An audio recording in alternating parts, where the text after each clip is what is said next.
At 6:40 p.m. on the 10th of August 2015, an 8-year-old girl from Jacksonville, Florida, wandered off alone with her bike. She was searching for a lost kitten when she was dragged from the outside of her home, off University Boulevard, near Fort Caroline Road, through a hole in a chain-link fence and into an adjoining wooded area, where she was indecently assaulted, beaten, and stomped hard on her face. The offender fled the scene and left her clinging for her life.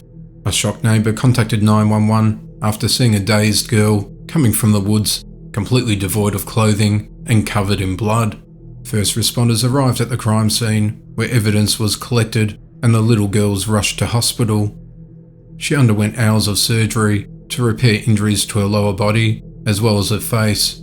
The girl was unable to identify the attacker, other than to say he was a young black male. The investigation included exhaustive searches and follow-up on tips from the public.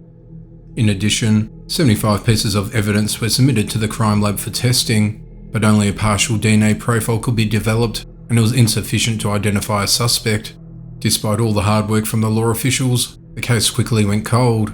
A special assault unit revisited the case in April of 2020, and the evidence was re-evaluated with DNA comparison. The DNA was matched to that of 20-year-old Henry Williams, which linked him to the crime scene. An arrest warrant was issued for him. However, he was already in custody for another offence. He recently pleaded guilty to carjacking in 2017, where he shot a man, which ended his life, in Clay County, and was sentenced to 4 years in prison in October of 2020. His DNA was then entered into the CODIS database. Since Henry was only 14 years old at the time of the assault, he didn't have a DNA profile in the CODIS database back then. His DNA went into CODIS after he pleaded guilty in the Clay County case. As soon as the DNA was put into the system associated with the other crime, the investigators were able to find a match, and on the 6th of January 2021, they announced they solved the case. Henry was familiar with the little girl, but the authorities didn't elaborate to what extent, and he lived near her at the time of the offence.